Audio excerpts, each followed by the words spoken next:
All right, that's enough. Okay, here's my question, and I think this is the key question of the offseason for the 49ers. Yeah. John Lynch came out and told us, like, hey, the owners decided we're getting younger and cheaper this year. Not really our first choice, but that's what we're going to deal with, and we're not going to complain because they've been very generous in the past, and we hope they'll be generous again in the future. In the meantime, they're spending out the yin yang on soccer, all like in Scotland, in England, at home for the World Cup. And of course, the Yorks insist that, it's not related and the money comes from different pools and yada, yada, yada.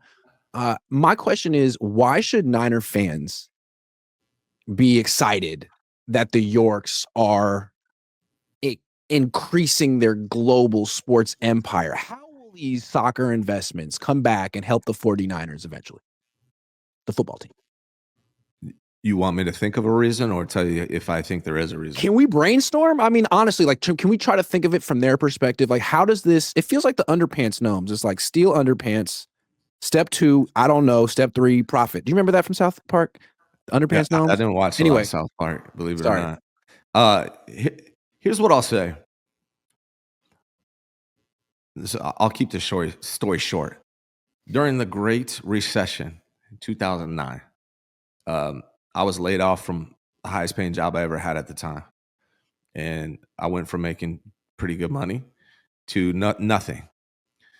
And I learned that I need to diversify, to have multiple streams of income in order to do well. And so the only thing I can think of is how this soccer could help the 49ers organization and possibly benefit 49er fans is if they do so tremendously well in soccer, in the sport of soccer financially, that they stress less on spending money on the 49ers. That's the only thing I can come up with. That's a good one. I think it's clear that the NFL in general is trying to get the UK to care about American football. They're trying so hard. And I mean, maybe they will eventually, like, maybe. So if that's like the next frontier, because these teams have tapped out their fan bases, right? Like, you're not going to get more Niner fans. The only way you're going to get more Niner fans is to like win a Super Bowl or two. And they've been trying. They haven't been able to do it. They have a huge fan base, but it's probably tapped out. It's hard to like, conjure up more profit from what they already have. So what they want to do is get UK involved. And I think what they're hoping is that, like, if they are so associated with Leeds United, that the people in Leeds, England, once they decide they want to get into football, if they do, that they're going to want to be Niner fans. And they're going to go vacation in the Bay Area. And that's how the Niners are going to generate new fans in the future in the UK by, having these associations with soccer teams. It seems like a stretch, but I think that's what they're hoping. Prize Picks will give you $50 when you play your first $5 lineup. Win or lose, you'll get $50 for playing. Use promo code COHN, COHN, and download the app now. Possibly. I think they're hoping to make money. That's what I think they're hoping. I don't think they give a damn. Like, I think they're two separate things in New York's eyes. I don't think they're like hoping, hey, if we invest in soccer, that'll help our Niners. Nah, I think they're thinking, hey, if we invest in soccer, we can make a lot of money. Yep. And I think that's where it ends for the Yorks, in my opinion. And we don't have to reinvest in the 49ers. We can invest in a seventh soccer team. Right. And there are a lot of 49er fans all over the world. They watch my shows of people in Australia and Asia and all over Europe. And so they exist, but really, like you mentioned it, if you want to have more fans, win a Super Bowl, because the big reason why the 49ers are one of the biggest fan bases in the NFL is because what they did in the 80s and 90s. And they're the children of the people that watched that are 49er fans because of that. And if they want more teams with the biggest fan bases in the NFL, all were dynasties. Exactly. Steelers in the 70s, Packers in the 60s, Niners in the 80s and 90s, Cowboys in the 70s and 90s, the Patriots, the Chiefs. I mean, they're all dynasty. That's how you become a serious team with a big fan base, not by playing in Chicago or playing in New York. Doesn't matter. The Green Bay team has a bigger fan base than you guys because they were a dynasty. That's how you do it. Yeah, you're typically a fan of a team, typically, not all the time, typically because they're in your geographical location or because your parents are fans of that team.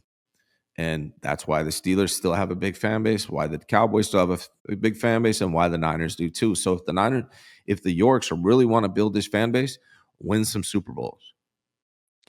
But I think like we grew up with Eddie DeBartolo, and he was rich, but that was the era of an owner owning a team and not necessarily putting profit first. Like I'm owning this team because I'm rich and I can throw money away, and I'm so passionate about this sport and winning that I'll do anything it takes to win. And that's the kind of funds I got. That was how it used to be. Now owners, and it's not just the Yorks. It's like that's not so smart. I want to make a lot of money. And the way to make a lot of money, like you said, is to have multiple revenue streams. And instead of the Niners are just getting started, I think. They've got 3 now. They've got 2 soccer teams and a football team. Their partners, a minority owner with Leeds, is Red Bull. Red Bull is kind of the group that started this. They have like 10 teams. They have Formula One. They have all kind of soccer teams. They sort of pioneered this multi-club ownership. Then there's the City Football Group. They own Manchester City, plus 12 other teams across the globe. And that's sort of like, I think, where this is going. The Dodgers just bought the Lakers. The Red Sox own Liverpool, whatever they're called, United. And the Niners are starting this too. I think if you're going to be a serious owner in the future, you're either going to own a lot of teams or you're going to get bought out by someone who owns a lot of teams, because these are like mega billionaires now. Yeah, man. Also, in terms of revenue streams, like with the NFL in general, like it's your oldest revenue stream. It's not necessarily growing, and it's becoming more and more expensive for you to maintain because the salary cap's going up and your player contracts are going up.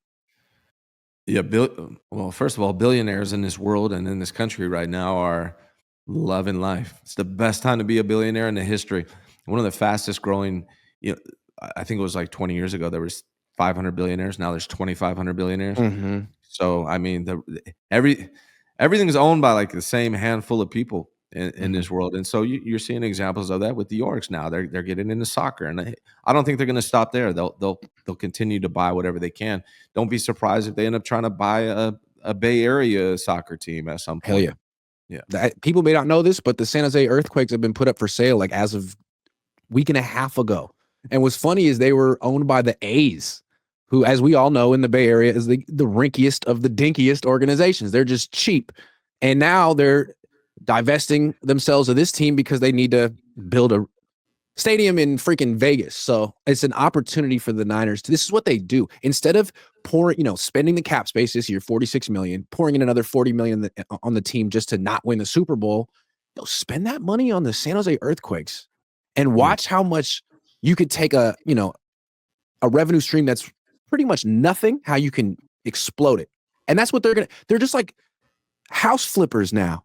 You know what I mean? It's like, oh, you got a team with some fans, but you don't really know how to make money. Well, let me come in. Right. We don't know anything about soccer. We don't even know anything about cricket, but we know how to make money. They're going to buy a cricket team. I bet you.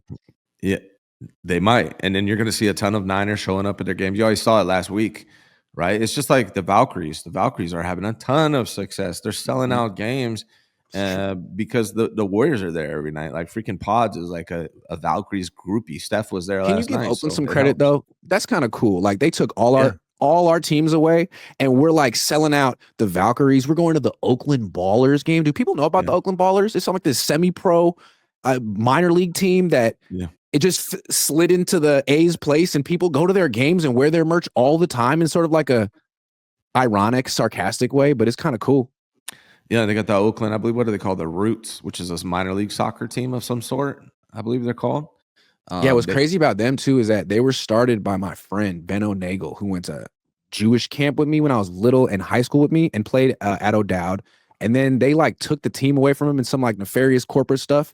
And now he started a new team called the Town FC, which is kind of like the G League feeder team for the Earthquakes. So shout out to Benno. There you go, man. Shout out to Benno. You know what's weird is soccer was one of my best sports. I was like an all-star goalie growing up for like 7 years in a row. And when I got to high school, it was no longer, this is in the 90s, soccer wasn't cool. So I went and played football, which I was not nearly as good at. Not even close. I should have stuck to soccer, man. It fucked just up. wasn't cool in I the played 90s. soccer. Yeah. I played soccer, but I wasn't cool. So